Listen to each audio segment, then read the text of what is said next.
What's up guys and welcome back to the channel, where in today's video we will be talking about Grogu's return in the Book of Boba Fett. The reunion of the Mandalorian and the Jedi Padawan was a highly anticipated event, but because it came a lot sooner than many fans expected, the moment fell flat for some who would have liked to see Grogu undergo some more training with Luke Skywalker before making his way back to his old friend. Now, there are two ways that we can look at Grogu's big move. On one hand, we can evaluate the creative side of things in terms of the storyteller's decision behind the scenes to reunite Grogu and Din Djarin. And on the other, we can look at the significance of Grogu's return within the context of the story that we are being given. Looking at the former objectively, I must admit that bringing these characters back together so soon does feel like a bit of a force to me, mostly because it seems to render Chapter 16 of The Mandalorian relatively useless. In fact, all of Season 2 was centered upon Din Djarin taking Grogu back to his kind, and now before Season 3 even begins, the duo is back together again. And while I stated many times in the past that I thought Grogu and Din would come back together, I do think a little more time training with Luke Skywalker would have been beneficial for the future. So I understand that side of things, but here is why I think the decision to separate Grogu and Din for this short time and then quickly bring them back together does make sense. And I'm not saying it's perfect, I'm not saying it couldn't have been done differently, but this is why I think it works from a creative standpoint, and also why I don't have a problem with it. In order to explain this, we will now shift our focus to the context of the story.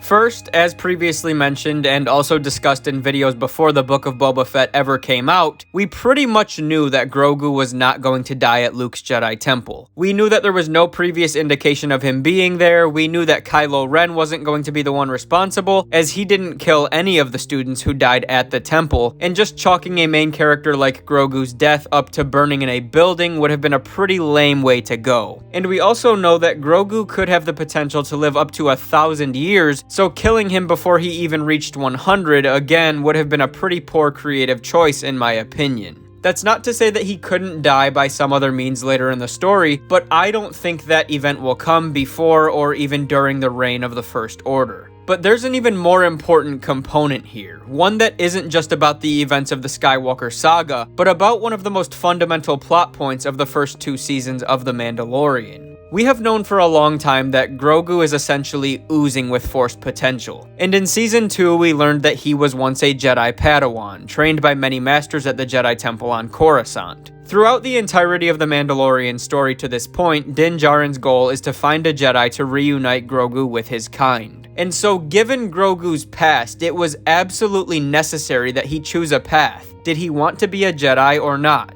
So Luke Skywalker, the most important Jedi in the galaxy, arriving to take Grogu and present him with that option is important. And let's not forget that Luke's appearance was still impactful whether he took Grogu with him at all or not, because he still saved the lives of numerous very important characters, including Grogu, Din Djarin, Bo-Katan, and Fennec Shand, who are all characters that are likely going to play or have already played very important roles in events since that moment passed. And on a different note, this also gives us a look at how Luke is handling his Jedi Order differently than the Jedi of the past did. Of course, he is also making some of the same mistakes, but in the case of Grogu specifically, he's giving him a choice, which is something Grogu probably never had before. Luke realizes that his new potential apprentice's heart is not in his training, his mind is somewhere else, and so rather than continuing to train him, he leaves Grogu's fate in his own hands, and that's very important. I think it was a critical part of Grogu's story that he be given this choice and that he make the decision on his own to go back to Din and be who he wants to be. And finally, Grogu's choice to go back to Din Djarin rather than pursuing the path of a Jedi reaffirms the concept that these two need each other, not just in an emotional sense, which that's part of it too, but in a physical survival sense as well, as Grogu has saved Din Djarin's life on numerous occasions. There are 2 instances in the Book of Boba Fett's finale in which Din was likely going to die and Grogu saved his life, so they've done a good job of demonstrating Grogu's purpose, or at least one of his purposes I should say, in that Grogu is just as much Din Djarin's protector as Din is his. And so these two characters complement each other very well. But those are my thoughts on Grogu's return. It did feel like it came a bit too soon. I do think that it would have been better to wait just a little bit longer, but I also think that the separation and Grogu's short time with Luke served its main purpose. Does it feel like a bit of a backtrack from The Mandalorian? Kinda, yeah. But I just don't have a big problem with that. At the end of the day, I'm just here to enjoy the depiction of this story that already took place a long time ago in a galaxy far, far away. And so if that's how things went, then that's how things went. The Force works in mysterious ways. So we'll see, maybe this quick reunion happened for a reason that will be revealed to us down the road. But on that note, I am going to go ahead and wrap this video up here, so let me know how you feel about Grogu's return in the Book of Boba Fett and what your predictions are for his future. If you enjoyed this video, please remember to drop a thumbs up to support the channel, subscribe to the channel for future Star Wars content, and of course, may the Force be with you always.